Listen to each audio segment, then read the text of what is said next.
Howdy tubers. So we got Yamaha Phazer here. Good old pogo suspension. I believe it's a 1980, 87 to 88, 89, somewhere around there. But we're putting a new pipe on it. We're getting it running. It hasn't been running probably 2-3 years. I cleaned the carbs out already. They were pretty bad. It had about that much sludge in the bottom. I forgot to make a video of it. Just realized while we were sitting here working on it, it might be a good idea if I make a video. So there's the old exhaust right here. As you can see, it's completely rotten. You'd start it and it was just nothing but oil coming out everywhere. There's smoke coming out of this hole right here. I mean, everywhere you can possibly think of. As you can see, there's oil all over the engine as well. This is a freshly rebuilt engine. The engine, I don't even think has 10 hours on it. It's been recently rebuilt. It sat for about 3 years after that. I got it recently running again, and what I did was I actually filled the top end with oil, let it soak overnight before I even tried turning it over. I did not want to square the cylinders up whatsoever. Grip is broken. The handlebars have been bent up a little bit. It did get in a slight wreck a few years back. But we're putting this power pipe on it. Nice expansion pipe. Got it used, went ahead and sanded it and painted it up. Spray paint can kind of exploded on me while I was painting, but it still works. Still protected and covered, so yeah, I'm kind of excited to put this pipe on here. Might have to rejet it, most likely we'll have to, but that's just fine. I'm fine with rejetting it. I just need to get that done today so we can go up sledding. But I also need to figure out why those handlebars are bent up, whether it's the shaft that goes all the way down or if it's something inside the handlebar itself. If it's the shaft, I have a new one in the back of my truck right now. I actually put it on there, but cool tubers. See ya. Bye. Alrighty, you can see the guy's installed now. Those springs were really tight. Got a spring there, 2 guys there, and one holding it down on the back side just so it doesn't move. It's pretty sturdy. I don't think it's going to go anywhere. It's going to be pretty good. But let's get these carburetors primed up and get it started. Kind of excited to see what it sounds like.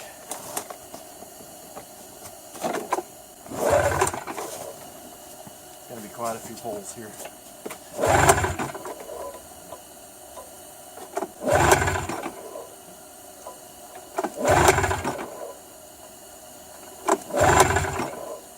Should be getting up there. Oh, I got...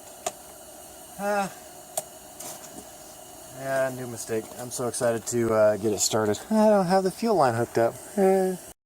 Alrighty, so instead of jumping the gun and trying to start it, we stopped and got the fuel lines on. Got the shroud on. The old shroud, wherever it went. I don't know where it went. It's totally destroyed. It wasn't even out this far. It was totally busted in here. There's a can here. There you go. The can there, totally busted there.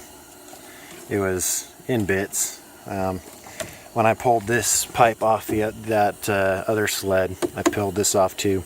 When I say that other sled, it sounds like you guys are supposed to have that video. You don't. I never took a video. But so that guy is on, so it'll be able to suck in cold air, be able to cool itself correctly. Carburetor I'll put in right. That guy's not down. Oh well, that doesn't matter too much. I can get it to start without that being bolted down. That doesn't bother me, no. Let's go ahead and see if she'll start.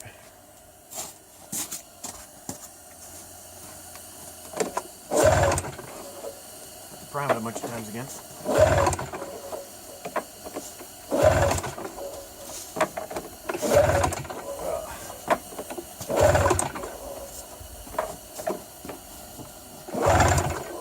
Got high compression.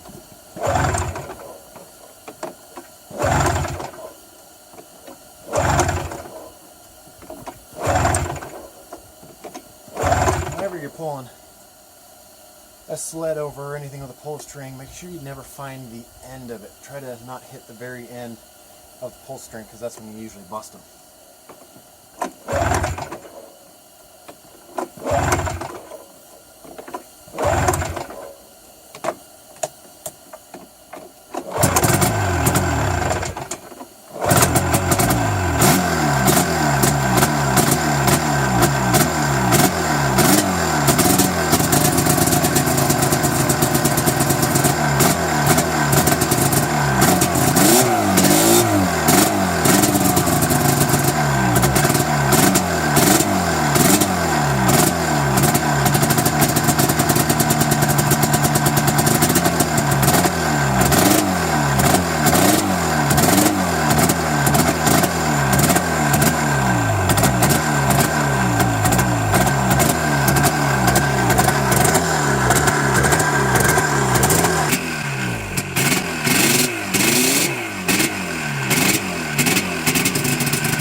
Hey tubers, I'm gonna have a dog barking at me here in a second.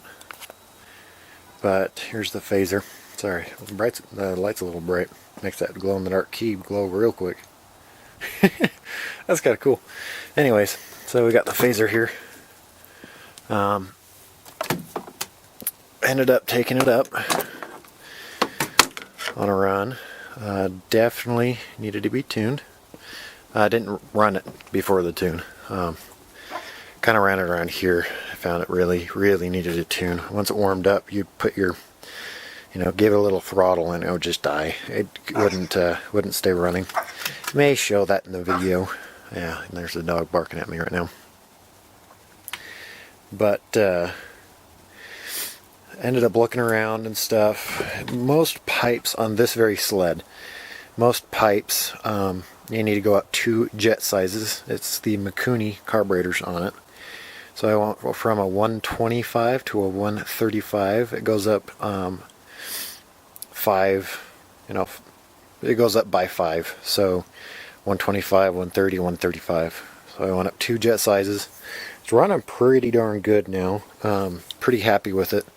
Still need to run it again. Make sure everything's running right. I'm running really heavy mix in it right now. Not for really any reason other than it's been sitting a long time, and I always do that with 2-strokes that sit a long time, is I run a pretty hefty oil mix in them just to make sure they're going to be okay.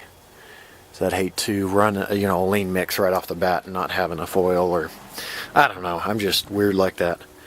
But everything looks pretty good.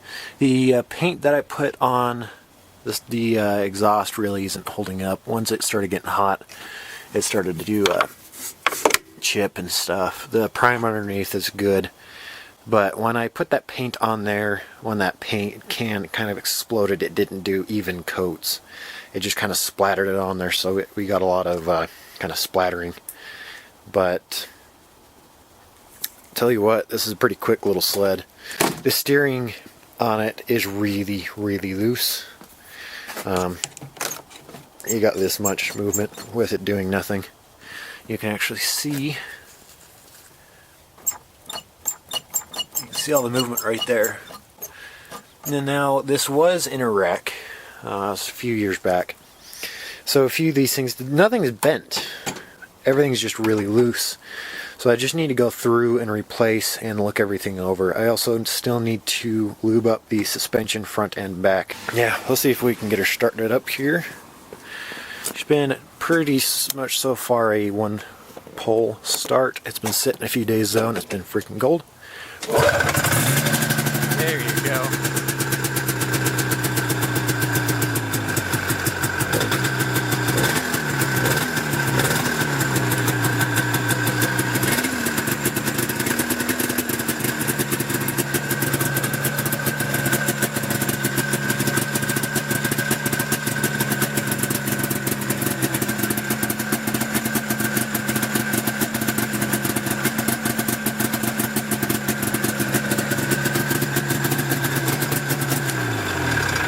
I can definitely tell she's a happy beast. Barely 1 pole. And start right up. I am absolutely tickled pink with that. But yeah, let me know what you think, guys. It's running the. Sorry, let's turn that light down a little bit. Oh, you can see the lines now. Because watch, if I go back to 100%, it'll stop doing that. Because LEDs technically can't dim, they just start to pulse incredibly fast, and that's what those waves were. Anyways, what was I talking about? I don't want to do that. Oh, the brain of an ADHD person. Yeah, let me know what you guys think. If you want to see any more on it, I'm going to be making a tuning video on this. Just kind of go over what I've done to it to get it to tune right. Sorry about the shaking. I keep shivering every so often. It's not that cold out here. I'm just not wearing a darn thing other than my shirt, pants, so on and so forth. I'm not wearing a jacket or coat or, you know. Oh, hush up. Yeah, 5,863 miles. I've put 14 miles on it so far, driving it. Tuning. Fuel, that's what I was talking about.